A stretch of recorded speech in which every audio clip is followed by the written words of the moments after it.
L'idée d'étudier Montpellier m'est venue il y a 3 semaines, alors que je passais une partie de la nuit à faire des recherches sur Internet. Dans un message peu connu sur un forum, il était question d'une petite ville du sud de l'Illinois qui semblait avoir disparu du jour au lendemain au milieu des années 1980, sans qu'aucune explication n'ait jamais été donnée. Je cherchais quelque chose d'unique pour notre prochaine expédition, et cet endroit était parfait. Un coin oublié, entouré d'un véritable mystère. Il m'a fallu un certain temps pour convaincre les autres de se joindre à moi. Persuader Dennis a été un jeu d'enfant. Il sautait sur tout ce qui promettait un contenu intéressant pour sa chaîne consacrée à l'exploration urbaine. Rebecca avait besoin de documents historiques, qui étaient ringards, mais suffisamment intrigants pour l'intéresser. Victor, le nouveau venu dans notre équipe d'explorateurs, n'avait pas besoin d'être convaincu. Son enthousiasme pour les lieux abandonnés frôlait l'obsession. Nous avons quitté Chicago dès les premières lueurs de l'aube qui coloraient le ciel à l'est. Le 4x4 de Dennis était rempli de matériel de camping, d'appareils photo et de provisions pour une expédition de 4 jours. Le trafic matinal s'estompait à mesure que nous avancions vers le sud, laissant place aux terres agricoles, puis aux forêts plus denses du sud de l'Illinois. Le GPS indique qu'il nous reste encore 3 heures de route, a annoncé Dennis lorsque nous nous sommes arrêtés pour faire le plein près de Carbondale. C'était notre dernier point de ravitaillement fiable avant de nous enfoncer dans une région plus sauvage. Rebecca a étalé une carte papier sur le capot du 4x4. J'ai marqué plusieurs itinéraires alternatifs au cas où la route principale serait impraticable, a-t-elle dit en suivant du doigt les lignes tracées au crayon. D'après ce que j'ai trouvé dans les archives, Montpellier a été délibérément retiré des cartes de l'État après 1985. C'est justement ce qui le rend idéal, ai-je répondu, en regardant Victor acheter des snacks dans la petite boutique de la station-service. Une ville entière qui n'existe officiellement plus. Les 2 premières heures après notre arrêt se sont déroulées selon le scénario prévisible de la plupart de nos voyages. L'autoroute inter-État a laissé place à une route nationale, puis à des chemins de campagne de plus en plus peu fréquentés. Nous avons traversé de petites villes de quelques centaines d'habitants, chacune plus petite que la précédente. Puis le paysage a changé. Des pins bordaient les 2 côtés d'une route de plus en plus étroite. L'asphalte, autrefois lisse, était devenu rapiécé et fissuré, jusqu'à se transformer en nid de poule continu. Le GPS commence à bugger, marmonna Dennis en tapotant sur le téléphone fixé au tableau de bord. Le point bleu indiquant notre position sautait de manière chaotique, indiquant parfois que nous étions à des kilomètres de toute route.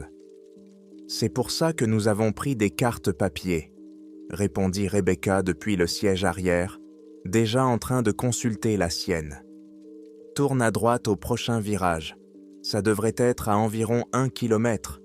Le virage à droite nous a menés sur une route sans aucun panneau, juste un espace entre les arbres que l'on pouvait à peine qualifier de chemin.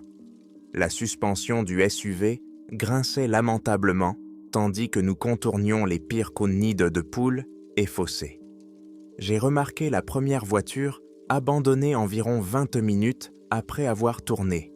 Une Chevrolet bleue délavée, probablement du début des années 2000, partiellement cachée par la végétation envahissante, à environ 15 pieds du bord de la route. La plupart des gens ne l'auraient pas remarqué, mais après des années d'exploration urbaine, repérer ce qui est oublié et caché est devenu une seconde nature chez moi. Ralentis, ai-je dit à Dennis. Il s'est égaré en douceur sur le bas-côté du chemin de terre. La Chevrolet abandonnée avait été complètement dépouillée. Il ne restait plus ni siège, ni volant, ni rien dans le compartiment moteur. Des vignes avaient été poussées à travers les fenêtres vides et la rouille s'était répandue sur la plupart des panneaux de carrosserie. C'est étrange, dis-je en examinant les environs de la voiture. Aucun signe d'accident. C'est comme si quelqu'un l'avait simplement garée ici et était parti. « Regardez ça !» cria Victor, à quelques mètres de nous. Il désigna quelque chose gravé sur le tronc de l'arbre le plus proche. Un symbole rond, avec des lignes divergeant vers l'extérieur, comme un soleil stylisé. « Il y en a un autre là-bas. » Il avait raison. Le même symbole se trouvait sur un autre arbre, à environ 6 mètres de nous. Et en y regardant de plus près, je pus distinguer d'autres marques gravées sur les arbres, formant un périmètre approximatif autour de la voiture abandonnée. « Ce sont sûrement des enfants qui s'amusent, » dit Dennis, déjà de retour dans le 4x4. « Nous perdons la lumière du jour. » Alors que nous poursuivions notre route, j'ai compté 3 autres voitures abandonnées au cours de l'heure suivante, chacune d'entre elles ayant été démontée de la même manière que la première, et les arbres autour d'elles étaient marqués de symboles étranges similaires. Victor devenait de plus en plus silencieux à chaque nouvelle découverte. Nous avons remarqué que son excitation initiale s'estompait clairement. « Ça va ?» lui ai-je demandé, alors que nous cahotions sur ce qui ressemblait désormais à un chemin à peine praticable. « Oui, » a-t-il répondu, mais son regard restait rivé sur la forêt dense derrière la vitre. « C'est juste que j'ai un mauvais pressentiment à propos de cet endroit. » Rebecca continuait à documenter notre voyage, prenant des photos des points de repère et marquant notre itinéraire sur une carte papier. La connexion cellulaire a disparu il y a environ 40 minutes, annonça-t-elle en vérifiant son téléphone. Nous sommes officiellement hors de portée. En milieu de journée, même le GPS de Dennis avait abandonné. L'écran n'affichait plus aucun repère reconnaissable, juste une carte vide avec un marqueur indiquant notre position, flottant dans le néant numérique. Nous nous orientions désormais uniquement à l'aide de la carte de Rebecca et de mon sens de l'orientation. La route rétrécissait encore davantage jusqu'à ce que les branches commencent à frotter simultanément contre les 2 côtés du 4x4. Puis, nous avons heurté un arbre tombé, un pin massif qui barrait notre chemin. « C'est la fin de la route ?» demanda Dennis en arrêtant la voiture. Je suis sorti pour examiner l'obstacle. « Non, regarde !» ai-je dit en montrant la boue autour du tronc de l'arbre. Il a été déplacé. Tu vois ces traces de traînée? Quelqu'un l'a déplacé juste assez pour laisser passer la voiture, puis l'a remis en place. Et en effet, il y avait un passage étroit, juste assez large pour laisser passer un SUV si l'on faisait attention. Ce qui me semblait étrange, c'était la précision. L'arbre n'avait pas été abattu ou cassé naturellement. On aurait dit qu'il avait été délibérément couché, puis soigneusement ajusté pour contrôler l'accès. « Quelqu'un ne veut pas de visiteurs », remarqua Rebecca en m'aidant à vérifier les dimensions du passage. « Ou ils ne veulent pas que les gens repartent », ajouta Victor à voix basse. Nous avons réussi à faire passer le SUV par l'ouverture et avons poursuivi notre route. La lumière du soleil filtrant à travers les branches des arbres avait pris une teinte dorée en fin de soirée, et les ombres s'allongeaient sur notre route. Selon les calculs de Rebecca, il nous restait au moins 2 heures avant d'arriver à Montpellier, ce qui signifiait que nous arriverions presque au coucher du soleil. Nous devrons peut-être établir notre campement avant d'arriver en ville, dis-je en observant la lumière décliner. Explorer dans l'obscurité n'est pas une bonne idée, surtout dans un endroit aussi isolé. Dennis acquiesça d'un signe de tête, mais continua à conduire, les jointures de ses doigts blanchies sur le volant. La forêt s'épaississait de chaque côté de nous, rendant la route difficile à distinguer au milieu de toute cette verdure. Chaque kilomètre nous emmenait plus loin dans la campagne, plus loin de la civilisation et plus près d'une ville qui, du moins officiellement, n'existait plus. Le chemin de terre s'élargit lorsque nous avons pris un virage et soudain, nous avons aperçu la périphérie de Montpellier.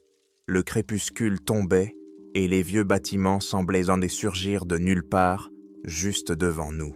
« Le voilà », dis-je, ma voix mêlant soulagement et anticipation. Nous sommes arrivés juste au moment où le soleil s'apprêtait à disparaître derrière la ligne des arbres. Dennis a ralenti le 4x4 jusqu'à une vitesse d'escargot lorsque nous nous sommes approchés du panneau de bienvenue délavé.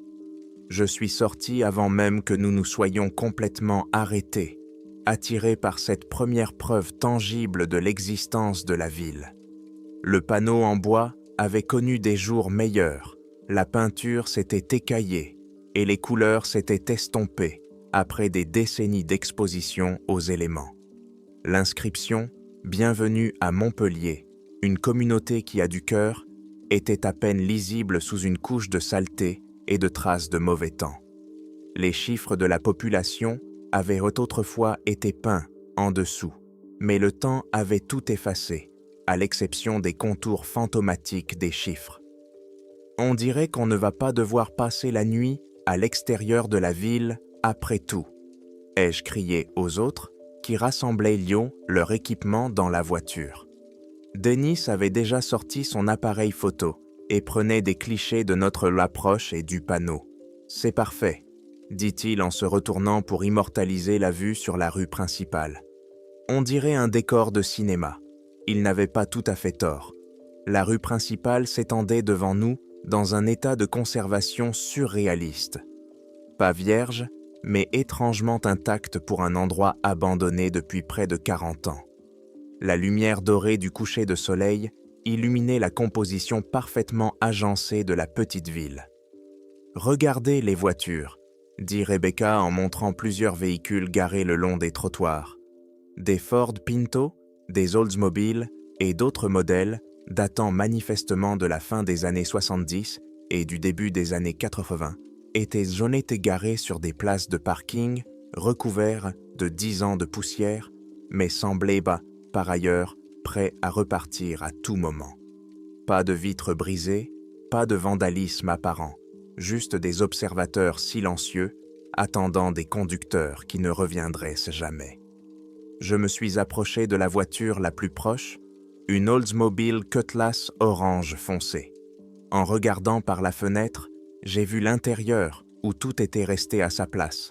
Des cartes pliées dans la poche latérale, un paquet de cigarettes sur le tableau de bord, les clés toujours dans le contact. « Pourquoi les gens ont-ils laissé leur voiture ?» demanda Victor en passant ses doigts sur le capot de la voiture, laissant des traces dans la poussière. « Et les clés ? C'est ce que nous sommes venus découvrir, ici, » répondis-je en me dirigeant vers la vitrine la plus proche. Parmi les commerces qui bordaient la rue principale, on trouvait tous les établissements habituels d'une petite ville. Une quincaillerie, une pharmacie, un snack-bar, une banque et d'autres lieux locaux. Et tout semblait avoir été abandonné du jour au lendemain. Les étiquettes de prix dans les vitrines indiquaient des prix très anciens. Dans le magasin de vêtements, il y avait des mannequins vêtus de tenues datant manifestement du début des années 1980. Nous nous sommes séparés brièvement pour inspecter différents magasins. J'ai essayé d'ouvrir la porte du magasin d'articles ménagers et elle a cédé, faisant tinter une clochette lorsque je suis entré. À l'intérieur, ça sentait la poussière avec des notes de métal ancien, mais je pouvais encore sentir cette odeur résiduelle d'huile et de bois scié que l'on trouve toujours dans ce genre d'endroit. « Les gars, vous devez voir ça !» a crié Rebecca depuis la rue. Elle se tenait à la porte du milieu Miller's Grocery et nous faisait signe de la main. À l'intérieur de l'épicerie, les lampes fluorescentes éclairaient les rangées de conserves, de boîtes de céréales et de produits ménagers. Tout était disposé comme si l'on attendait les clients du lendemain. Une couche de poussière recouvrait tout, mais à part cela, les étagères semblaient avoir été remplies récemment. Aucune trace de rongeurs, ni de dégâts importants, à part l'inévitable passage du temps. Rebecca tenait un journal jauni, le Montpellier Gazette, daté du 14 juillet 1984. Elle le déplia délicatement sur le comptoir de la caisse, dévoilant le titre de la une. Les déplacements inhabituels d'animaux sauvages intriguent les gardes forestiers locaux. Nous nous sommes rassemblés autour d'elle pendant qu'elle lisait des extraits à haute voix. Les habitants signalent des migrations inhabituelles de cerfs, de renards et d'autres animaux sauvages loin de la région de la forêt nationale de Shawnee. Le service des parcs ne peut expliquer cette soudaine exode. Les chasseurs locaux décrivent de la forêt comme anormalement calme. Le 14 devait être un chiffre important, ai-je dit en prenant mentalement des notes pour mon journal. Ça devient encore plus étrange, a dit Dennis depuis l'extérieur. Allez voir la banque. La première banque nationale de Montpellier se trouvait de l'autre côté de la rue, ses murs de briques se détachant sur les bâtiments en bois environnants. Au-dessus de l'entrée, un panneau électronique affichait alternativement l'heure et la température. 18h47, 14 juillet 1984, 70 degrés. Il ne peut pas fonctionner après tant d'années, dit Rebecca en regardant les chiffres rouges lumineux. L'électricité a dû être coupée, il y a des décennies, ai-je acquiescé en regardant les poteaux électriques alignés le long de la rue. En suivant les fils du regard, j'ai remarqué quelque chose d'étrange qui n'avait aucun sens. « Quoi ?» a demandé Victor en suivant mon regard. « Les lignes électriques. Elles ne mènent pas à l'autoroute ni à aucune ville voisine. Elles mènent à la forêt. » Je désignais l'endroit où les fils se rejoignaient à la périphérie de la ville avant de disparaître parmi les arbres. Victor acquiesça, puis se dirigea vers un bâtiment bas en briques avec un mât devant lui. Je veux vérifier le bureau de poste. Les autres ont continué à inspecter la façade de la banque pendant que je suivais Victor à l'intérieur du bureau de poste. Des rangées de boîtes aux lettres en laiton s'étendaient le long d'un mur et des guichets étaient là prêts à servir derrière une cloison en bois. Victor se dirigea directement vers le mur derrière le comptoir où était accroché un grand calendrier. Juillet 1984, dit-il en le photographiant discrètement avec son appareil. Je m'approchai pour voir ce qui avait attiré son attention. Chaque jour après le 14 était entouré au marqueur rouge. Pas seulement une ou deux dates, mais toutes jusqu'à la fin du mois. Comme un compte à rebours, murmura Victor, ou un avertissement. La lumière à l'extérieur s'était considérablement affaiblie. Le coucher de soleil avait laissé place au crépuscule. Nous nous sommes retrouvés dans la rue principale pour partager nos premières découvertes et planifier les prochaines étapes. Nous devons trouver un endroit où passer la nuit, ai-je suggéré en regardant ma montre. Il va bientôt faire nuit noire. Comme pour répondre à mes paroles, un léger bruit se fit entendre au-dessus de nos têtes. Les lampadaires de la rue principale s'allumèrent les uns après les autres, illuminant la ville abandonnée d'une lueur jaune. Nous restâmes figés, les yeux rivés sur ce qui ne devrait pas être possible. « Ce n'est pas possible », dit Rebecca, constatant l'évidence.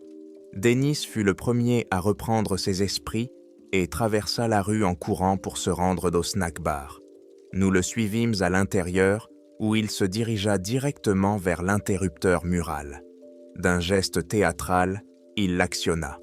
Au-dessus de nos têtes, des lampes fluorescentes se mirent à bourdonner, éclairant les cabines en vinyle rouge et le long comptoir avec ses chaises chromées.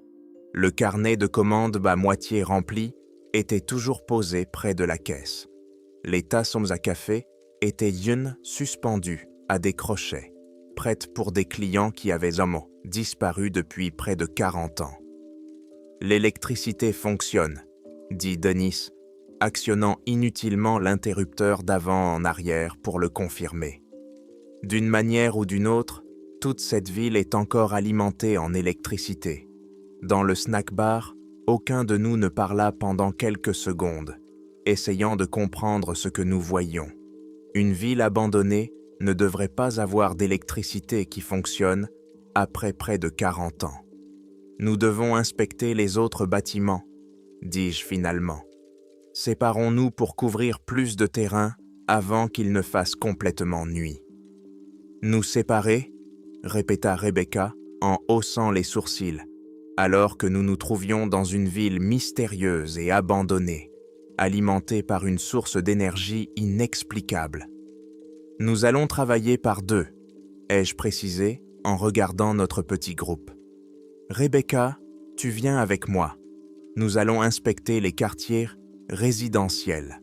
Dennis, toi et Victor, occupez-vous de l'école que nous avons croisée à l'entrée. Dennis a acquiescé en ajustant la sangle de son appareil photo. Il y a peut-être des enregistrements à l'école. Elle pourrait expliquer ce qui s'est passé ici. On se retrouve ici dans 2 heures, ai-je dit en regardant ma montre. Cela nous laissera le temps avant le coucher du soleil. Nous nous sommes séparés au snack bar. Dennis et Victor sont partis vers le nord, tandis que Rebecca et moi, nous sommes dirigés vers l'est, vers ce qui semblait être un quartier résidentiel. Les lampadaires s'allumaient tous les quelques mètres, ce qui donnait l'impression que la ville était moins déserte qu'elle ne devait l'être. « Comment est-ce possible ?» demanda Rebecca à voix basse lorsque nous arrivâmes devant la première maison. Le réseau électrique aurait dû tomber en panne il y a des décennies, faute d'entretien. Peut-être avait-il une source d'alimentation indépendante, ai-je supposé, sans être moi-même convaincu par mon explication. La première maison de Maple Street était un ranch d'un étage, peint en bleu délavé. La porte d'entrée n'était pas verrouillée, comme tout le reste de ce que nous avions vu à Montpellier. Je l'ai poussé, grimaçant à cause du grincement des gonds qui n'avaient pas été huilés depuis des décennies. À l'intérieur, nous avons découvert un salon avec des meubles disposés autour d'un téléviseur qui serait aujourd'hui considéré comme vintage. Un énorme boîtier avec des panneaux en bois et des boutons à la place des touches. Des cadres avec des photos étaient posés sur la cheminée au-dessus du foyer en briques. Rebecca s'est approchée pour les examiner pendant que je vérifiais les interrupteurs. Ils fonctionnaient, éclairant la pièce d'une lumière chaude provenant d'ampoules à incandescence. « C'est la famille Sullivan », a dit Rebecca en étudiant les photos. À en juger par leurs vêtements et leurs coiffures, elles ont été prises à la fin des années 70 et au début des années 80. Je me suis jointe à elle pour regarder les photos de cette famille souriante. Une mère, un père, 2 enfants d'environ 10 et 12 ans. Ils avaient l'air normaux, heureux. Une famille américaine ordinaire dans une ville américaine ordinaire. Nous avons inspecté chaque pièce dans l'ordre. Dans la cuisine, il y avait de la vaisselle dans le séchoir et une tasse de café, encore à moitié pleine, sur le comptoir. Le réfrigérateur émettait un léger bruit, ce qui n'aurait pas dû être le cas. Rebecca l'ouvrit et trouva de la vieille nourriture à différents stades de décomposition. « Cela ne devrait pas exister après 40 ans, murmura-t-elle en refermant délicatement la porte. Elle regarda la porte du réfrigérateur où des papiers étaient rondés fixés à l'aide d'aimants. « Jordan, regarde ça », dit-elle en montrant une note manuscrite parmi des dessins d'enfants et une liste de courses. La note était écrite d'une écriture précipitée. « Ne sortez pas après la tombée de la nuit. Il y a un grand danger dans la ville. Gardez les portes verrouillées et les fenêtres fermées. Quittez immédiatement la ville si possible. Ils nous observent depuis les arbres. »« Que s'est-il passé ici, bon sang ?» demandai-je en photographiant la note avec mon téléphone. « Nous devons tout documenter, » dit Rebecca, qui se dirigeait déjà vers les autres pièces pour les inspecter. Les chambres racontaient une histoire similaire de départ précipité. Les armoires étaient pleines de vêtements. Des effets personnels avaient été laissés sur les tables de chevet. Les lits n'étaient pas faits, comme si les occupants venaient de se lever. Dans la chambre des enfants, un sac à dos d'école était ouvert, les devoirs à moitié faits étaient posés sur la table. Nous avons inspecté 3 autres maisons dans la même rue, découvrant des scènes similaires de vie quotidienne interrompues. Mais ce sont les photos qui ont commencé à révéler une tendance. Dans la 4e maison, une demeure coloniale de 2 étages avec des volets verts, j'ai trouvé une collection d'albums photos dans la bibliothèque du salon. Le plus ancien était signé 1980, d'une écriture soignée. « Rebecca, viens voir ça », lui ai-je dit. Elle m'a rejoint sur le canapé pendant que je feuilletais les albums par ordre chronologique. Le premier montrait des événements familiaux typiques. Anniversaire, fête, barbecue dans le jardin. Tout le monde souriait naturellement à la caméra. L'album de 1982 montrait des changements subtils sur les photos de groupe. Plusieurs personnes semblaient distraites, leur attention légèrement détournée de l'appareil photo. En 1983, la différence était indéniable. Sur presque toutes les photos, quelqu'un regardait vers la ligne d'arbres, visible derrière leur jardin. Les expressions faciales avaient également changé. Sourcils froncés, lèvres pincées, regards inquiets. Le dernier album, intitulé 1984, contenait les images les plus inquiétantes. Des photos de famille où tout le monde, même les jeunes enfants, regardait fixement la lisière de la forêt. Leurs expressions variaient de la préoccupation à l'inquiétude manifeste. La dernière photo datée du 10 juillet montrait la famille debout sur le porche arrière, tous regardant la forêt avec la même expression de désastre. « Ils observaient d'or quelque chose dans la forêt », dit Rebecca en baissant la voix. « Tous, et quoi que ce soit, cela les effrayait ou les attirait. » Ai-je ajouté, me souvenant des lignes électriques que nous avions vues s'enfoncer dans les arbres. Nous avons continué à inspecter les maisons restantes du quartier, trouvant de plus en plus de preuves de départ précipitées et des similitudes avec les photos prises dans plusieurs maisons. Les fenêtres donnant sur la forêt étaient recouvertes de papier d'aluminium ou de couvertures clouées au cadre. « Il est temps de rejoindre les autres », dis-je en regardant ma montre. Alors que les ombres s'allongeaient à l'extérieur, nous retournâmes vers Main Street, tous deux plongés dans nos pensées au sujet de ce que nous avions découvert. Dennis et Victor nous attendaient déjà près du snack bar. Victor était assis sur un banc, tandis que Dennis arpentait le trottoir en regardant les images enregistrées sur sa caméra. « Vous avez trouvé quelque chose ?» demandai-je. Lorsque nous nous approchâmes, Dennis leva les yeux, le visage sombre. « On peut dire ça ?» Victor se leva, le visage plus pâle que d'habitude. L'école s'est avérée très instructive. Comparons nos enregistrements à l'intérieur, proposai-je en faisant un signe de tête vers le snack bar.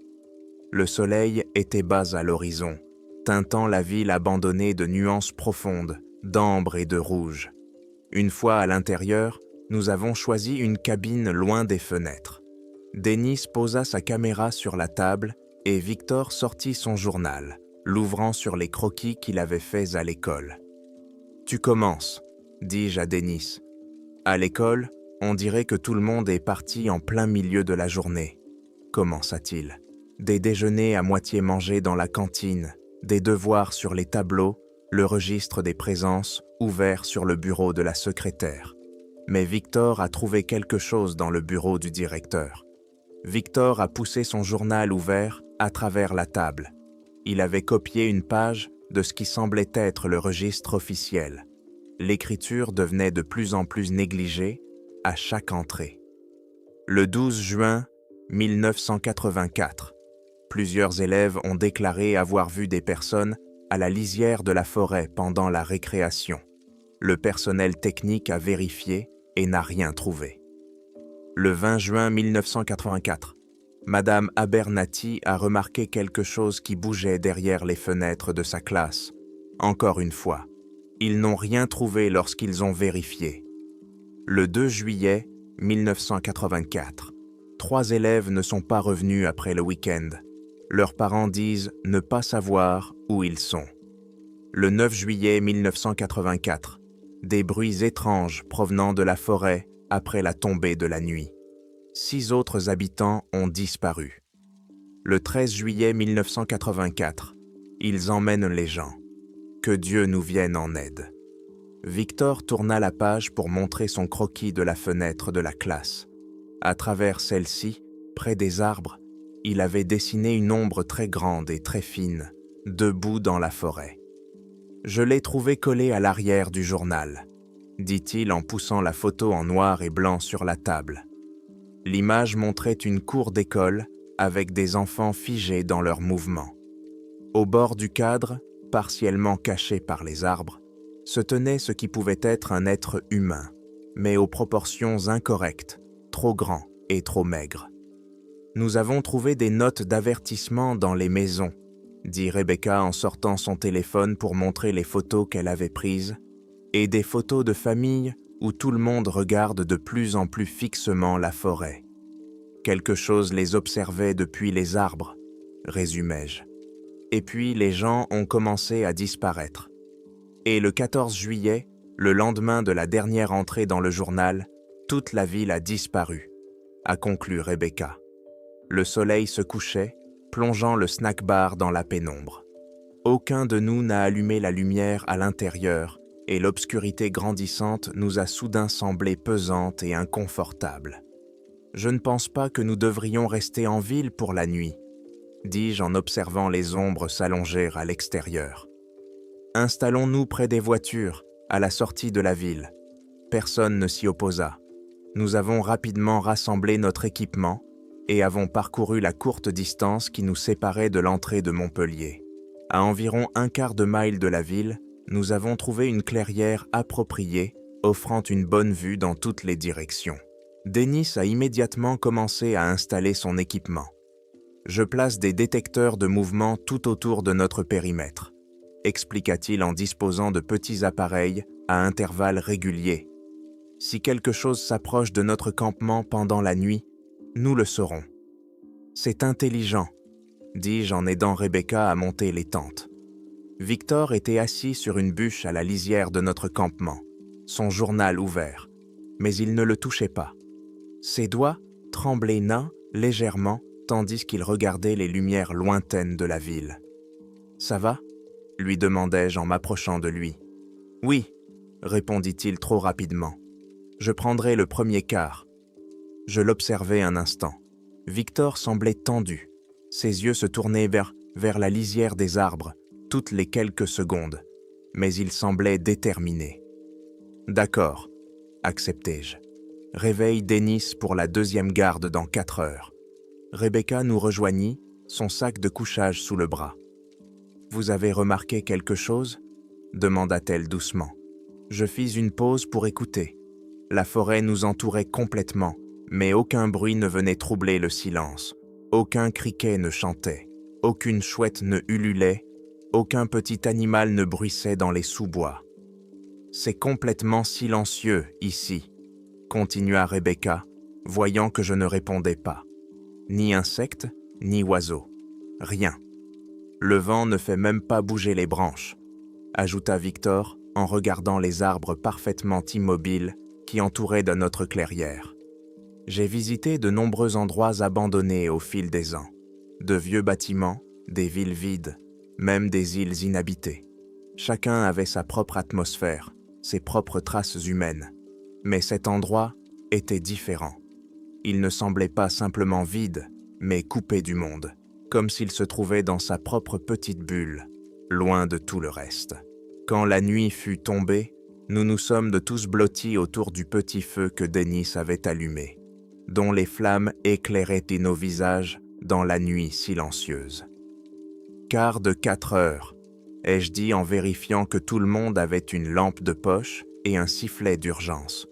Restez vigilants, ne vous éloignez pas du campement. Un silence étrange nous entourait, tandis que nous nous installions pour la nuit. Notre petit coin, avec le feu de camp, était le seul point lumineux dans la forêt super sombre et immobile. Le froid m'a réveillé le premier. Notre feu de camp s'était réduit en braise, émettant une faible lueur rouge qui éclairait à peine la clairière. J'ai cligné des yeux, perplexe, et j'ai regardé ma montre. Minuit. Mon tour de garde n'était que dans 1 heure, mais quelque chose m'avait réveillé. Je me suis redressé sur mon coude et j'ai inspecté le campement. Denis dormait à côté de moi. Sa respiration était profonde et régulière. Je voyais Rebecca dans sa tente. Son sac de couchage se soulevait et s'abaissait régulièrement. Mais la place de Victor était vide. « Victor ?» ai-je murmuré, ne voulant pas réveiller les autres inutilement. Malgré l'immobilité inhabituelle de la forêt, aucune réponse ne vint. J'ai attrapé ma lampe torche et je suis sorti de mon sac de couchage, en enjambant prudemment Denis. Un froid pénétrant m'envahissait à travers mes vêtements, tandis que je me dirigeais vers la place de Victor, à l'extrémité de notre campement. Son journal était ouvert sur le tronc d'arbre où il était assis, mais il n'y avait aucun autre signe de sa présence. J'ai allumé ma lampe torche et j'ai balayé notre périmètre d'un large arc. Rien ne bougeait dans l'obscurité. J'ai dirigé le faisceau vers le bas et j'ai trouvé ce que je cherchais. Des traces dans la terre meuble, s'éloignant du campement en direction de Montpellier. J'hésitais à réveiller les autres, mais Victor ne pouvait pas être loin, et quelqu'un devait rester avec le matériel. Je décidai de suivre les traces seul, en dirigeant ma lampe vers le sol. Les Botras Carpedon formaient une ligne droite, sans aucune hésitation ni déviation. Victor marchait d'un pas décidé, se dirigeant directement vers la ville. Qu'est-ce qui l'avait poussé à partir au milieu de la nuit? La ville apparut devant nous, les lampadaires brillaient là toujours de leur électricité impossible. Je suivis les traces de Victor, passai devant le panneau de bienvenue et descendis la rue principale, ma lampe de poche rebondissant au rythme de mes pas. Les détraces s'arrêtaient au milieu de la rue. Je levai la lampe et découvris Victor, immobile, face à la lisière de la forêt, derrière la dernière rangée de bâtiments. Il me tournait le dos, les bras pendant le long du corps. « Victor » l'appelai-je doucement, en m'approchant de lui. « Que fais-tu ici » Il ne se retourna pas et ne réagit pas. Lorsque je m'approchai, je vis que ses yeux étaient ouverts, mais vides, fixés sur la ligne des arbres. Son visage était inexpressif, sa bouche légèrement entr'ouverte, son souffle créant de petits nuages de buée dans l'air froid. « Victor » répétai-je en touchant son épaule. « C'est Jordan, rentrons au camp. » Sa tête se tourna vers moi, comme celle d'un robot, mais ses yeux ne suivirent pas le mouvement. Ils restèrent vides, comme s'il regardait à travers moi plutôt que vers moi. « Il nous appelle depuis les arbres, » dit-il d'une voix plate et dénuée d'émotion. « Ils veulent nous montrer quelque chose. » Je sentis un frisson qui n'était pas dû au froid de la nuit. « Qui nous appelle? Victor? Il n'y a personne. » Avant qu'il n'ait eu le temps de répondre, nous entendîmes quelque chose dans la ville, morte et silencieuse. Un étrange grincement, comme si d'énormes morceaux de métal étaient traînés sur l'asphalte. Il provenait de la forêt juste devant nous, puis a commencé à se déplacer le long de la lisière des arbres. J'ai dirigé ma lampe torche vers le bruit, mais je ne pouvais voir qu'à quelques mètres dans la forêt dense. Plus loin, il faisait trop sombre pour distinguer quoi que ce soit. Le grincement continuait, se déplaçant vers notre droite, puis vers l'arrière, puis vers notre gauche, comme si la chose tournait autour de nous, mais restait dans les arbres. « Nous devons retourner au camp », dis-je en attrapant Victor par la main. Il restait impassible, les yeux toujours rivés sur la forêt. Le grincement s'intensifia, semblant provenir de plusieurs directions à la fois. Il était impossible de le localiser, impossible d'en déterminer la source, comme si toute la forêt était devenue la source du son. Des bruits de pas retentirent sur l'asphalte derrière nous. Je me suis retourné et j'ai vu Denis et Rebecca courir vers nous, leurs lampes torches traçant des chemins chaotiques dans l'obscurité. « C'est quoi ce bruit, bon sang ?» a demandé Denis, haletant, lorsqu'il nous a rattrapés. Le grincement s'est intensifié, comme pour répondre à sa question. « Je ne sais pas, » répondis-je. Je me suis réveillé et j'ai découvert que Victor n'était plus là. Il était simplement debout ici quand je l'ai trouvé. Rebecca se plaça juste devant Victor, s'interposant entre lui et la forêt. « Victor, dit-elle d'une voix ferme, en prenant son visage entre ses mains. Victor, regarde-moi. » Son regard restait vide, fixé sur un point derrière elle. Le grincement changea de tonalité, passant à un hurlement douloureux, puis à un gémissement grave et résonnant que je ressentis davantage dans ma poitrine qu'avec mes oreilles. Rebecca secoua Victor. Ses mouvements étaient doux mais insistants. Victor, quelque chose dans sa voix semblait l'avoir atteint. Il cligna rapidement des yeux. Son regard se fixa enfin sur son visage. La confusion remplaça l'expression vide. « Rebecca ?» demanda-t-il. « Que se passe-t-il? Pourquoi sommes-nous en ville ?»« C'est toi qui nous le diras, » répondis-je. « Tu es venu ici, au milieu de la nuit? Tu ne te souviens pas ?» Il secoua la tête, regardant autour de lui comme s'il voyait notre environnement pour la première fois. Le grincement nous entoura à nouveau, plus proche cette fois. « Il faut qu'on parte, » dit Dennis. Cette fois, il oublia la caméra et braqua sa lampe torche vers la lisière de la forêt.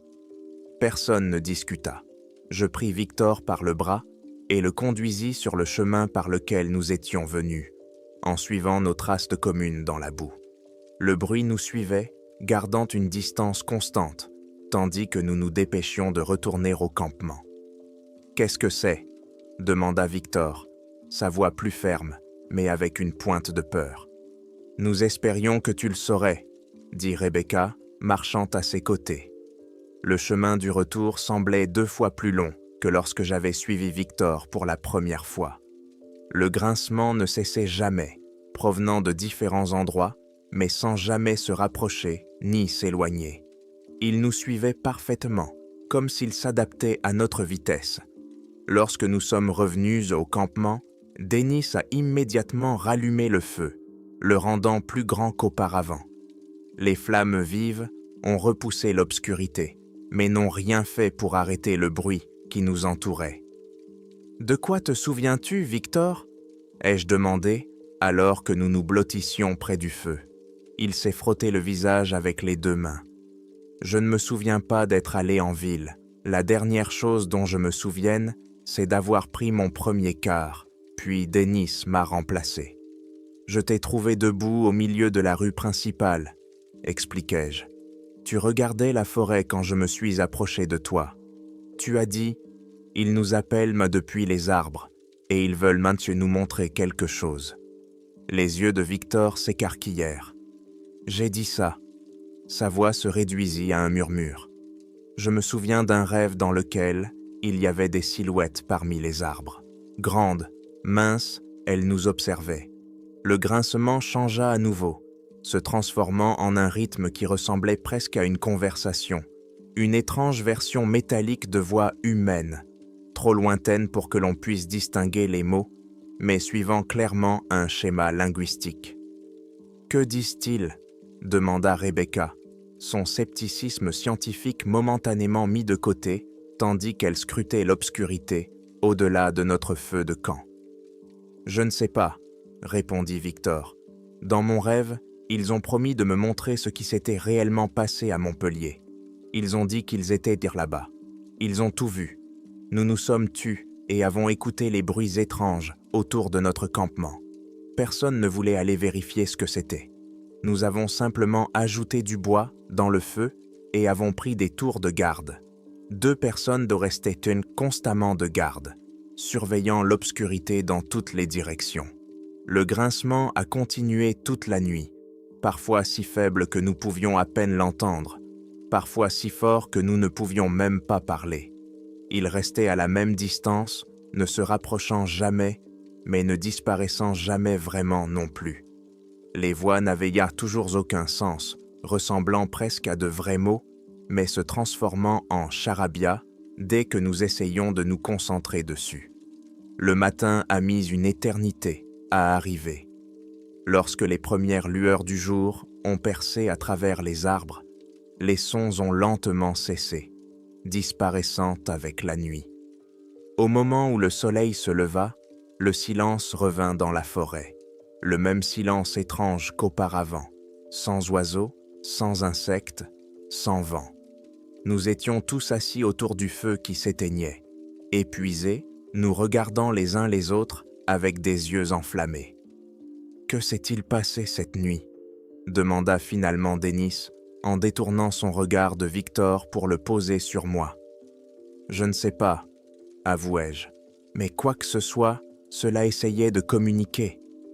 Le lever du soleil n'apporta aucun réconfort après notre nuit de bruits étranges. Le matin est arrivé avec une lueur orange qui s'est répandue entre les arbres, mais un silence anormal persistait.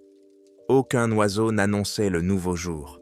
Denis s'était endormi pendant son tour de garde, serrant la caméra contre sa poitrine comme une couverture protectrice.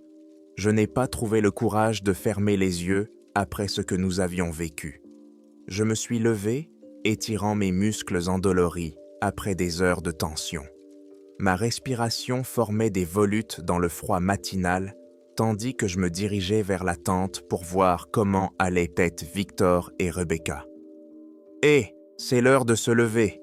ai-je lancé en ouvrant la fermeture éclair. La tente était vide. Leurs sacs de couchage étaient ouverts, leurs affaires personnelles éparpillées autour d'eux, comme si leur sommeil avait été interrompu. Mon pouls s'est accéléré. J'ai pris une profonde inspiration. « Denis !» ai-je crié en essayant de garder une voix calme. Ils ont disparu. Denis se réveilla en sursaut, désorienté pendant un instant, avant de se lever d'un bond. « Comment ça, disparu ? Ils ne sont pas dans la tente. Ils ne sont nulle part où je puisse les voir. » Il se frotta les yeux et regarda autour de lui, dans la clairière. « Peut-être sont-ils allés aux toilettes ? Tous les deux. Sans rien dire, nous les avons appelés par leur nom, mais nos voix se sont perdues dans la forêt dense qui nous entourait. Personne n'a répondu. Dans le silence, j'ai trouvé le journal de Victor ouvert sur son sac de couchage. Je l'ai pris et j'ai vu la dernière entrée. L'écriture était négligée et précipitée. 17 juillet, 3h47 du matin. Ils attendent à la lisière de la forêt. Je dois les rejoindre. Je sais ce qui s'est passé. Que va-t-il se passer ? L'histoire ne se répète pas, elle se superpose. Rebecca le comprend aussi. Sous le texte, il avait rempli la page de dessins détaillés représentant des silhouettes très grandes et maigres, avec des bras et des jambes qui se pliaient de manière étrange. Leurs têtes étaient des ovales vides. Leur corps n'était en fait que des lignes droites, mais elles donnaient l'impression qu'elles observaient et attendaient. « Jordan !» appela Denis depuis le bord du camp, la voix tendue. « Tu dois voir ça. » Je le rejoignis à la périphérie, où il rangeait son équipement photographique. Tout son matériel était démonté. Les pièces étaient disposées en motifs étranges sur le sol. Des cercles, des triangles et des spirales qui n'avaient aucun sens pour moi. « Je n'ai pas fait ça », dit Denis en s'agenouillant à côté de ce qui était autrefois sa caméra principale. Chaque vis, chaque circuit, imprimé, chaque élément de l'objectif a été démonté et disposé séparément. Cela aurait pris des heures, nécessité des outils spéciaux et une connaissance approfondie du fonctionnement de ton équipement, ai-je ajouté en remarquant que les circuits imprimés formaient le centre de la plus grande spirale.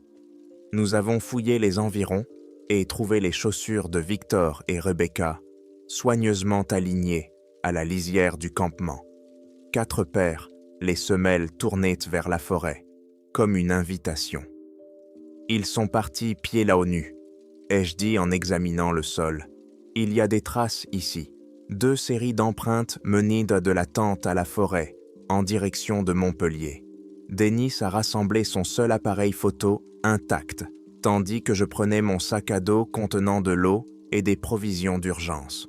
Nous avons suivi les traces à travers les sous-bois, remarquant à quel point elles semblaient droites et déterminées.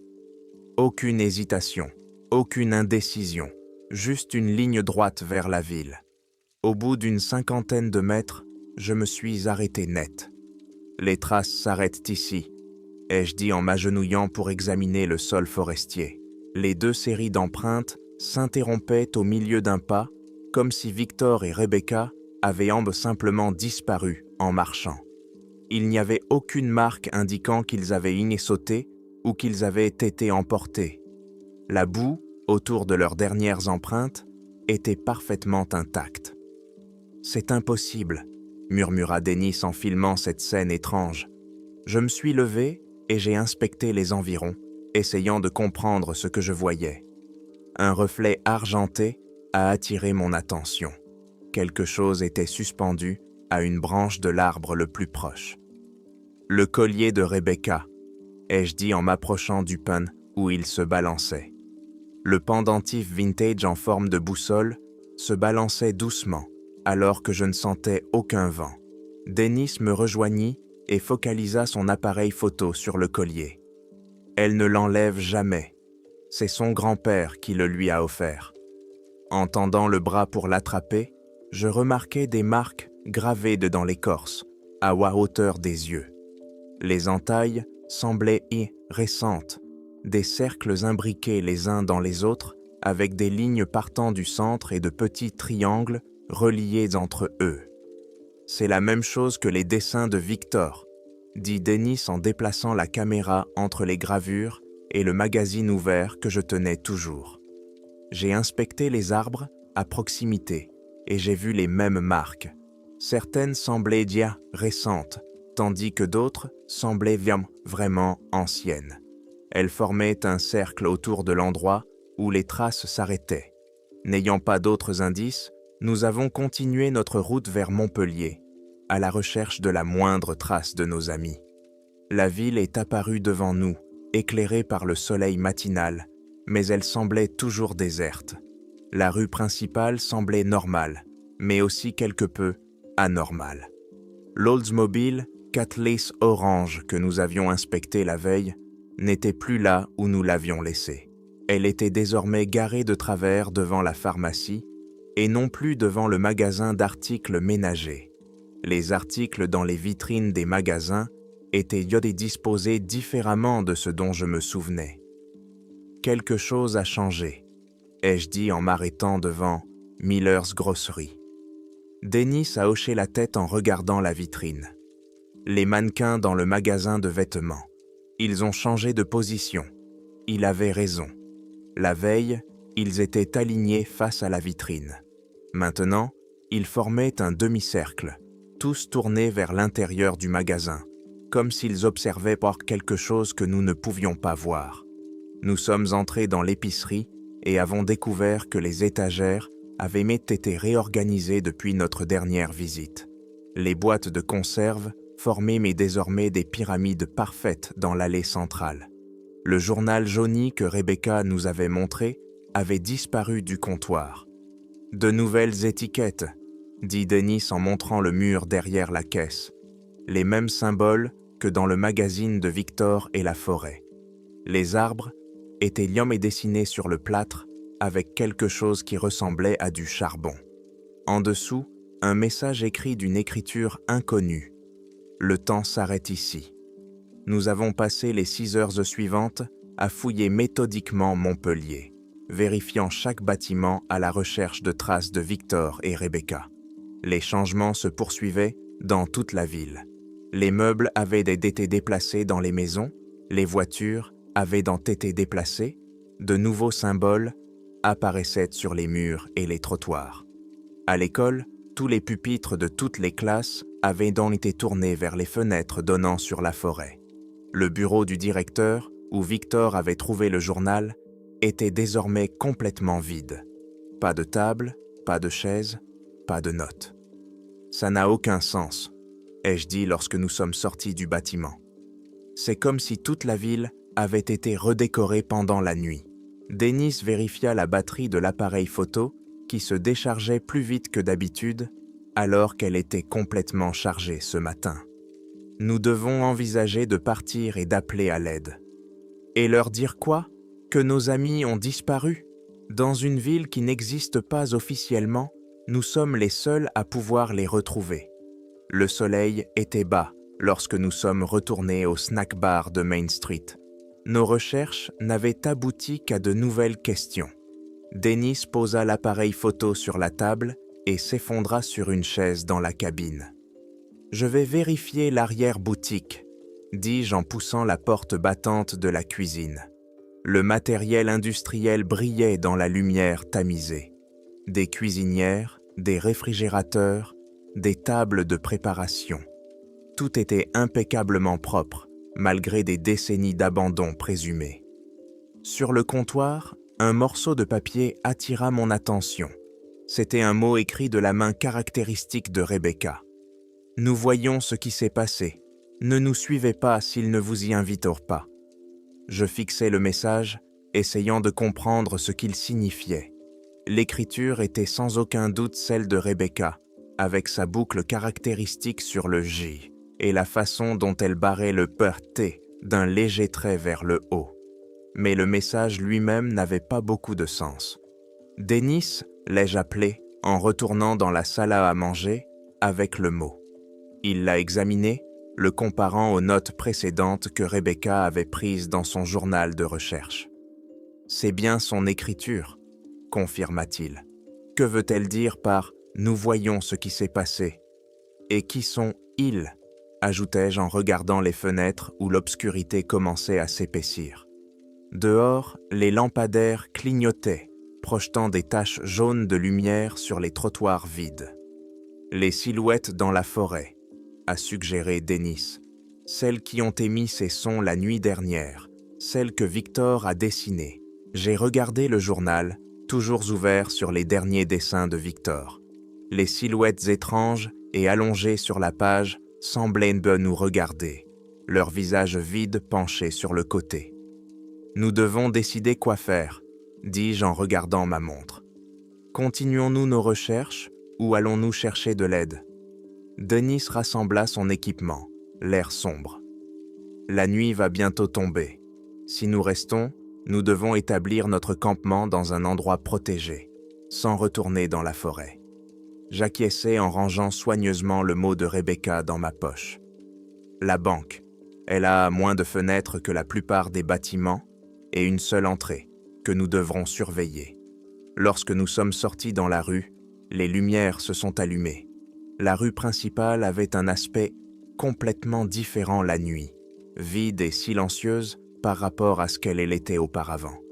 Le soleil avait presque disparu, et je pouvais voir la ligne sombre des arbres à la lisière de la ville. La lumière filtrait à travers les lourdes portes d'entrée de la banque. Quand je me suis réveillé, Dennis était assis, adossé au comptoir, avec son appareil photo sur les genoux, les yeux rougis d'avoir passé la majeure partie de la nuit à monter la garde. Nous nous étions barricadés à l'intérieur de la First National Bank de Montpellier, après avoir trouvé la note de Rebecca, surveillant à tour de rôle la seule entrée pendant que l'autre essayait de dormir. « Il y a eu du bruit ?» demandai-je, la voix rauque à cause de l'air sec. Dennis secoua la tête. Pas un bruit de toute la nuit. Plus de grincement, plus aucun mouvement à l'extérieur. Je me levai, les muscles endoloris par le sommeil sur le sol en marbre dur. Le tableau d'affichage électronique de la banque continuait son cycle impossible. 18h47, 14 juillet 1984, 72 degrés. Après 1 heure supplémentaire passée à chercher dans la banque des indices sur Victor et Rebecca, nous nous sommes réunis sous le porche pour prendre une décision.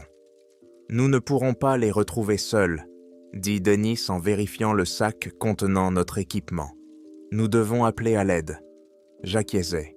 Le soleil matinal ne parvenait pas à dissiper le vide de la ville. Nous laisserons les provisions et les cartes au campement, au cas où ils reviendraient, puis nous partirons et contacterons les autorités. À midi, nous avions chargé le reste de l'équipement dans le 4x4 de Dennis. J'ai laissé le journal de Victor ouvert sur son sac de couchage avec une note expliquant notre intention de revenir avec de l'aide. Le camp semblait intact depuis le matin.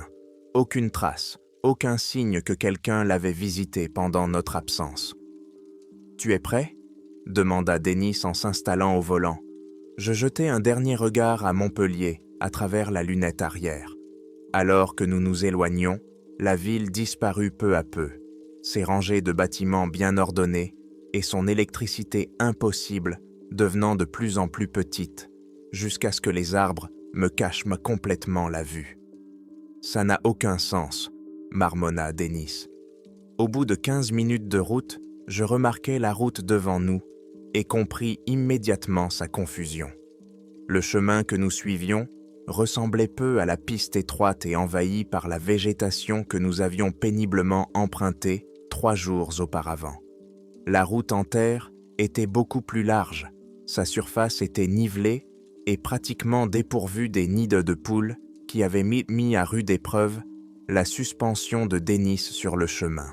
« Nous ne sommes pas sur la bonne route ?» demandai-je en sortant les cartes de Rebecca. Denis secoua la tête. Il n'y a pas de « mauvaise route ». Il n'y avait qu'une seule route menant à la ville, mais les faits contredisèrent mes souvenirs. Aucun arbre tombé ne nous barrait la route. Aucune voiture abandonnée, à moitié cachée par la végétation, ne nous attendait. La forêt dense qui bordait la route se tenait désormais à une distance respectueuse, créant un large espace dégagé de chaque côté. « Essaie d'appeler à l'aide », ai-je suggéré, lorsque nous avons emprunté une véritable route goudronnée qui n'existait pas lors de notre voyage aller. Denis ralentit et sortit son téléphone. « La batterie est pleine », dit-il avec une surprise évidente dans la voix. Il composa le 911 et mit le haut-parleur. La sonnerie semblait normale, mais l'opérateur ne répondait pas. Au bout de 30 secondes, l'appel fut automatiquement interrompu. Denis a réessayé, avec le même résultat. Il a essayé d'appeler le bureau du shérif local, au numéro que nous avions trouvé avant notre départ. Le téléphone a sonné 2 fois, puis a émis un bip aigu avant de se déconnecter. « Laisse-moi essayer », ai-je dit en sortant mon téléphone.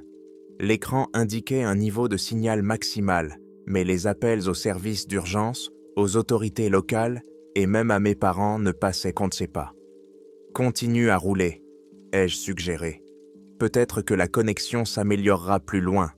Alors que nous continuions à rouler, j'ai remarqué quelque chose qui bougeait parmi les arbres, à notre droite. Au premier abord, j'ai pensé qu'il s'agissait d'un cerf qui suivait notre voiture. Mais en y regardant de plus près, j'ai compris qu'il s'agissait de toute autre chose. Une silhouette qui traversait la forêt, juste à côté de nous. Elle se déplaçait avec une fluidité parfaite, suivant exactement notre vitesse de 35 miles à l'heure. La première chose qui m'a frappé, c'est sa taille, au moins 9 pieds, avec des membres trop longs et trop maigres pour être humains. Son corps était extrêmement grand et mince, et il se balançait légèrement à chaque pas. « Denis », dis-je doucement, « ne réagis pas brusquement, mais regarde à droite à travers les arbres. » Son regard se porta vers le rétroviseur côté passager, puis ses yeux s'écarquillèrent. Sans dire un mot, il se pencha pour attraper la caméra sur la banquette arrière et me la tendit. « Filme ça », dit-il d'une voix ferme, malgré la tension avec laquelle il serrait le volant. J'ai allumé la caméra et zoomé sur la silhouette. En regardant à travers l'objectif, j'ai vu plus de détails. La créature avait une tête lisse et ovale, sans visage, sans yeux ni bouche, juste une surface vide et pâle. Ses bras étaient incroyablement longs, touchant presque le sol, et il se balançait d'avant en arrière, au même rythme régulier, jusqu'à ce qu'il se détache de nous. « En voilà un autre », dit Denis en faisant un signe de tête vers le côté gauche de la route. Il avait raison. Une deuxième silhouette se déplaçait à travers les arbres de l'autre côté, reproduisant exactement notre vitesse. Lorsque j'ai déplacé la caméra entre les deux, d'autres silhouettes sont apparues plus loin dans la forêt. 5, puis 8, puis trop pour les compter facilement. Elles se déplaçaient en parfaite harmonie, sans jamais s'approcher de la route, mais en restant parallèles à celle-ci. « Roule plus vite », ai-je suggéré. Denis a appuyé sur l'accélérateur, nous propulsant à 50 miles à l'heure.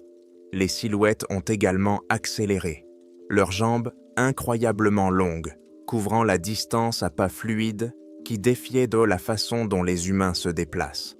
À une vitesse de 70 miles à l'heure, elles ne se laissaient toujours pas distancer, se déplaçant entre les arbres avec une précision surnaturelle. L'horloge du tableau de bord, qui indiquait 12h17 lorsque nous avons quitté le camp, affichait désormais 98h74. L'écran du navigateur clignotait, passant d'un emplacement à l'autre, affichant des coordonnées qui sautaient de plusieurs centaines de kilomètres à chaque mise à jour. « Il y a quelque chose qui ne va pas avec la voiture », dit Dennis lorsque le moteur se mit à tout sauter. La radio s'est allumée toute seule, passant d'une fréquence à l'autre avant de s'arrêter sur un bruit statique. À travers le bruit blanc, j'entendais des bribes de voix, de courts extraits de conversations qui pouvaient appartenir à Victor ou à Rebecca, même si je ne pouvais pas distinguer les mots. Dennis quitta l'autoroute pour emprunter une route plus large que le GPS identifia instantanément comme la route nationale numéro 13. Les silhouettes dans la forêt disparurent lorsque nous arrivâmes dans des zones plus peuplées. « Il devrait y avoir une station-service à Marion », dit Dennis en consultant un panneau routier. La station-service EZ Stop semblait délabrée, mais en activité. Dennis s'est égaré près d'une pompe pendant que j'allais à l'intérieur pour parler à l'employé. Un homme âgé aux cheveux gris, clairsemés et aux rides profondes autour des yeux.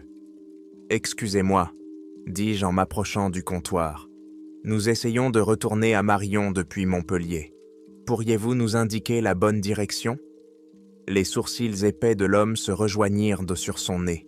« Montpellier, il n'y a pas de ville de ce nom ici. » « C'est au sud d'ici, expliquai-je, à environ 70 kilomètres à l'intérieur de la forêt nationale de Shawnee. Mon garçon, j'ai vécu dans cette région toute ma vie. Il n'y a jamais eu de ville appelée Montpellier dans le sud de l'Illinois. Je gardais un visage neutre, malgré mes pensées agitées. « Avez-vous une carte de la région ?» Il sortit une carte pliée de sous le comptoir et la déplia sur le comptoir. « Voici Marion, » dit-il en indiquant notre position. Son doigt suivit le chemin vers le sud. « Voici Carbondale, Vienne, et ici, en bas, la forêt nationale. Pas de Montpellier. » J'étudiais la carte, de plus en plus inquiet. L'endroit exact où devait se trouver Montpellier ne montrait rien d'autre qu'une forêt dense. Aucune route ne menait à la ville, pas même celle que nous venions d'emprunter. « Ça vous dérange si je l'achète ?» demandai-je en sortant mon portefeuille. « Bien sûr, $3. » Je suis retourné au SUV où Dennis avait fini de faire le plein. « Qu'est-ce qu'il a dit ?» m'a-t-il demandé quand je suis remonté dans le véhicule. « Il affirme que Montpellier n'existe pas, n'a jamais existé. » J'ai déplié une nouvelle carte sur mes genoux. Et d'après celle-ci, il a raison. Dennis sortit sa caméra. « Vérifions les images. Nous savons ce que nous avons vu. » Nous nous garâmes dans un coin du parking et rembobinâmes l'enregistrement pour le visionner. L'écran de la caméra montrait la route forestière que nous avions empruntée, mais là où auraient dû se trouver les silhouettes, il n'y avait rien d'autre que des arbres. L'enregistrement était parasité par des grésillements toutes les quelques secondes, s'éclaircissant parfois pour montrer une image avec des symboles identiques à ceux du journal de Victor. « Ce n'est pas ce que j'ai filmé », ai-je insisté. « Je les ai clairement vus dans le viseur. » Dennis m'a pris la caméra des mains et a avancé jusqu'aux images de la ville. L'écran n'affichait que des interférences. Pas de bâtiments, pas de rues, pas de voitures abandonnées. De brefs flashs à travers le bruit révélaient des fragments de forêt et des symboles gravés dans les arbres. « Nos preuves, » murmura Dennis. « Elles disparaissent. » Je sortis mon téléphone pour vérifier les photos que j'avais prises à Montpellier. Chaque image était endommagée, transformée en blocs de pixels méconnaissables ou transformée en gros plans du sol forestier sans aucun contexte. Nous sommes restés assis en silence, conscients des implications. Finalement, Denis a démarré le moteur. « Nous rentrons », a-t-il dit. J'ai acquiescé, sachant que nous n'avions pas d'autre choix. Nous ne pouvions pas laisser Victor et Rebecca dans un endroit qui, apparemment, n'existait pas. Lorsque nous avons repris la route vers le sud, j'ai remarqué que Denis regardait le rétroviseur plus souvent que nécessaire. « Qu'y a-t-il » ai-je demandé. « Rien », a-t-il répondu trop rapidement. Je m'assure simplement que nous sommes sur la bonne route. Mais je savais qu'il cherchait autre chose. Ces étranges créatures maigres qui nous poursuivaient. Je me suis retourné pour vérifier la lunette arrière et j'ai vu quelque chose bouger loin derrière nous sur l'autoroute. Quelque chose qui se tenait au milieu de la route et qui semblait trop grand et trop maigre pour être un être humain. Les 3 jours suivants ont passé comme dans un brouillard. Après notre tentative infructueuse de quitter Montpellier, nous avons fait demi-tour et avons cherché Victor et Rebecca pendant une journée entière, avant de finalement accepter que nous ne les trouverions pas sans aide. Le trajet de retour vers Chicago s'est déroulé dans un silence quasi total entre Denis et moi. Aucun de nous ne voulait parler des grandes silhouettes qui s'alignaient le long de notre route depuis la forêt, visibles par intermittence entre les arbres, mais disparaissant chaque fois que nous ralentissions ou nous arrêtions. J'étais assis à la table, à manger encombré de Denis, dans son appartement de Chicago, entouré de matériel photographique, d'ordinateurs portables et d'imprimés de nos preuves qui fondaient à vue d'œil. Dehors, la pluie tambourinait sur les fenêtres, tandis que le soir tombait sur la ville. La normalité des bruits de la circulation et des sirènes lointaines semblait surréaliste après le silence artificiel de Montpellier. « J'ai trouvé quelque chose », dit Denis, la voix enrouée après des heures passées à analyser les images filmées. Il avait peu dormi depuis notre retour. Des cernes sombres se dessinaient sous ses yeux lorsqu'il tourna son ordinateur portable vers moi. L'écran diffusait des images de notre premier jour à Montpellier, notre toute première promenade dans la rue principale. « Regarde la vitrine de la pharmacie quand nous passons devant », m'a-t-il demandé en pointant le coin supérieur de l'image. Je me suis penché en avant, plissant les yeux pour regarder l'image, tandis que nos pommes-moi passés marchaient sur le trottoir. Quelque chose bougeait derrière la vitrine, une longue ombre maigre qui semblait nous suivre. Elle ressemblait exactement aux créatures que nous avions vues dans la forêt, très grande et mince, avec cette étrange tête ovale. « Je n'ai jamais vu ça quand nous étions là-bas, » dis-je. Denis acquiesça d'un air grave. « On les voit sur la plupart des enregistrements. Regarde. » Il passa d'une vidéo à l'autre. Dans le magasin d'articles ménagers, il y avait une silhouette immobile dans l'arrière-boutique. Dans la cafétéria, une autre se reflétait dans le comptoir chromé. Dans le couloir de l'école, on pouvait voir une partie de quelqu'un disparaître au coin. Ils étaient là tout le temps, pendant que nous regardions autour de nous, nous observant tout en restant hors de notre champ de vision. « Ce n'est pas tout, » dit Denis en ouvrant un autre fichier. « C'est de notre première nuit au camp. La vidéo nocturne montrait nos tentes à quelques mètres de distance. L'horodatage indiquait 2h17. Victor est sorti de sa tente, les yeux ouverts, mais le regard absent. Il s'est dirigé vers le bord du camp, et Bill est resté face à la forêt pendant près de 10 minutes, avant de retourner dans son sac de couchage. Cela se produisait chaque nuit, a poursuivi Denis, en montrant des clips similaires de nos nuits suivantes. Toujours à peu près à la même heure, toujours le même comportement. La nuit où il a disparu, la caméra l'a enregistré. Le dernier clip montrait Victor se levant à 2h14. Cette fois, Rebecca s'est agitée et l'a suivi. Ils se tenaient tous les deux à la lisière de la forêt, Victor dans son état de transe, tandis que Rebecca semblait complètement réveillée. Elle alla murmurer quelque chose en direction des arbres, mais l'audio n'a pas capté ses paroles. Quelques minutes plus tard, Ils sont revenus à la tente. Puis, à 3h47, ils sont tous les deux partis. C'est à ce moment-là que je me suis endormi pendant mon tour de garde, a déclaré Dennis, la voix tendue par la culpabilité. La caméra a filmé leur départ, mais il a perdu le dernier extrait. Victor et Rebecca sont sortis de la tente ensemble, marchant d'un pas décidé vers la lisière des arbres. Lorsqu'ils ont atteint le bord du champ de vision de la caméra, plusieurs silhouettes élancées sont partiellement entrées dans le cadre, leurs membres allongés se déplaçant avec la même grâce fluide que nous avions observée lors de notre tentative d'évasion. Rebecca s'est étirée vers eux et l'image s'est dissoute dans des interférences.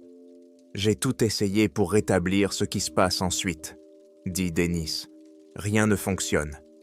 Je m'éloignais de la table, ayant besoin d'espace pour digérer ce que je venais de voir. L'appartement me sembla soudain trop petit, trop exigu. Mon manteau était toujours accroché près de la porte, là où je l'avais laissé en arrivant, et des notes sur l'expédition tombaient sommées de ses poches. « Et les recherches historiques ?»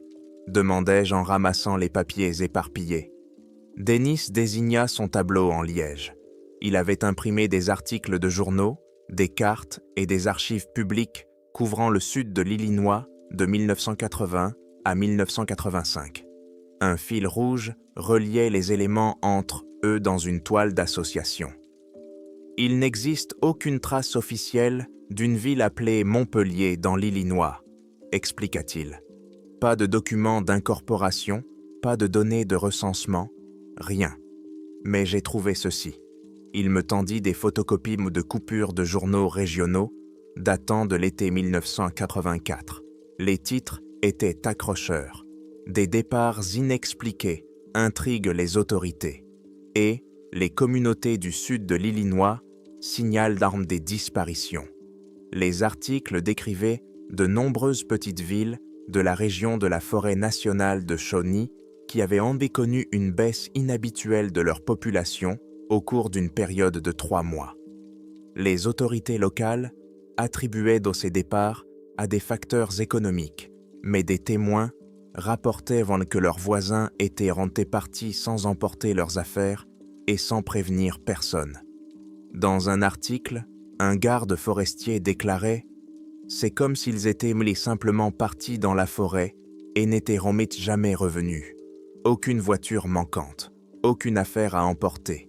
Ils ont simplement disparu. » J'ai étalé les articles sur la table, reliant les événements sur une chronologie. Cela signifie donc que Montpellier n'était peut-être pas le seul endroit où cela s'est produit. Et peut-être que Montpellier a été effacé des archives par la suite, a ajouté Dennis. Complètement détruit. Il est retourné à son ordinateur et a ouvert un programme d'analyse audio. J'ai isolé les grincements entendus cette nuit-là au camp. Écoute ça. Le même grincement métallique que nous avions entendu auparavant emplit l'appartement. Ce bruit strident et grinçant qui nous avait entourés dans la forêt. Dennis modifia certains réglages et le son fut lu à l'envers à une vitesse réduite. Une voix s'est frayé un chemin à travers les distorsions. La voix de Victor, bien que tendue et étrange. Ils existent entre les instants, a dit la voix de Victor. À travers les couches de manipulations électroniques, ils rassemblent ceux qui les voient. La ville est un appât. La ville attend toujours. J'ai senti mon cœur se serrer quand j'ai entendu sa voix. Quand a-t-il enregistré ça? Nous ne l'avons jamais entendu dire de telles choses. Il ne les a pas dites, dit Dennis, pas à nous, mais d'une manière ou d'une autre, sa voix est intégrée à ses sons, et pas seulement la sienne, celle de Rebecca aussi. Il a joué un autre extrait. La voix de Rebecca, lointaine mais reconnaissable. Il y a des ruptures dans le temps où ils vivent, des instants entre les secondes. Ils nous observaient depuis notre arrivée. Alors que Dennis travaillait à extraire davantage d'audio, son équipement a commencé à défaillir. L'écran s'est mis à clignoter et la lecture du son a déformé l'image sur son moniteur. Les pixels fragmentés se sont réorganisés en motifs que j'ai reconnus grâce au journal de Victor. Des cercles concentriques avec des rayons divergents. « Que se passe-t-il » ai-je demandé en m'approchant. « Je ne sais pas, tout est endommagé. » Dennis tapait frénétiquement sur son clavier, essayant de sauvegarder les fichiers avant qu'ils ne soient détruits sous nos yeux. Sur le deuxième ordinateur portable, les fichiers photos commencèrent à disparaître des dossiers de notre voyage, les vignettes s'éteignant les unes après les autres. Les clips vidéo se transformèrent en bruit statique, puis en brefs flashs de caractères, avant de disparaître complètement. La carte sur le mur de Dennis changeait sous nos yeux. Le marqueur indiquant l'emplacement de Montpellier s'est déplacé de plusieurs kilomètres vers l'est, atterrissant dans une forêt vide, selon la superposition topographique. Puis il s'est déplacé encore et encore, comme si la ville elle-même migrait à travers le paysage. « Nous perdons tout !» a déclaré Dennis, la voix brisée, alors qu'il luttait pour préserver les quelques bribes de preuves qui restaient. Mon téléphone a vibré sur la table. Lorsque j'ai regardé l'écran, il n'y avait aucune notification. À la place, un document texte s'est ouvert tout seul, les mots apparaissant lettre par lettre, comme si quelqu'un tapait depuis un autre endroit. Ils remarquent quand vous les remarquez. Ils emportent ce qu'ils savent. Le texte a disparu avant que j'aie pu le montrer à Dennis. Ma galerie de photos s'est ouverte toute seule, faisant défiler mes photos de Montpellier, qui se transformaient en blocs de couleurs déformés avant de disparaître. Les haut-parleurs de Dennis ont émis un grésillement avec le dernier morceau d'audio. La voix de Rebecca était claire et calme, malgré tout. Ils ont toujours été là. Nous n'aurions tout simplement pas dû les remarquer. Tous les appareils électroniques de l'appartement se sont éteints simultanément. Ordinateur portable, téléphone, appareil photo. Tout est devenu noir. La lumière était restée allumée, mais tous les appareils liés à notre enquête se sont éteints. Nous sommes restés assis dans un silence stupéfait pendant plusieurs minutes. Lorsque les appareils ont finalement redémarré, tous les fichiers liés à Montpellier avaient jamais disparu. La carte sur le mur montrait une forêt intacte à l'endroit où nous savions qu'il y avait une ville. Les pages du journal de Victor que j'avais photographié, avant de laisser son journal, ne montraient plus que du papier vierge. Dennis a rompu le silence le premier. « Tu comprends ce qui leur est arrivé maintenant ?» J'acquiesçai lentement, la vérité s'imposant à moi avec une froide certitude. Victor et Rebecca n'avaient pas été emmenés contre leur gré. Ils avaient même vu quelque chose qui nous avait échappé, compris quelque chose que nous ne pouvions saisir. Ils s'étaient volontairement enfoncés dans ce qui existait dans les interstices de la perception normale. « Ils sont toujours à Montpellier, dis-je. Mais peut-être le perçoivent-ils tel qu'il était réellement, et non comme une ville abandonnée. Mais à ce moment-là, tout a changé. Le 14 juillet 1984, murmura Dennis en lisant la date sur l'enseigne de la banque. Dehors, la pluie continuait de tomber sur une ville qui n'avait jamais entendu parler de Montpellier. À l'intérieur, nous étions assis, entourés d'un espace vide, où se trouvaient nos preuves, essayant de décider si nous devions essayer d'oublier ce que nous avions vu ou retourner dans la forêt pour retrouver nos amis. Je soupçonnais que la décision avait déjà été prise pour nous. Les grandes silhouettes nous ont laissé partir parce que nous ne les avons pas vraiment vues, contrairement à Victor et Rebecca. Mais maintenant, nous savions qu'il fallait les chercher. Cachés dans les reflets, debout dans les embrasures de portes, observant depuis les arbres. Elles remarquent quand vous les remarquez. J'ai compris avec une calme certitude que nous retournerions à Montpellier.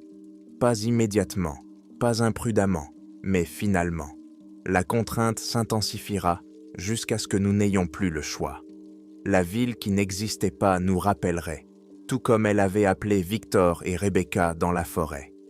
Lorsque Dennis leva les yeux de son écran d'ordinateur vide, je vis dans ses yeux qu'il comprenait aussi.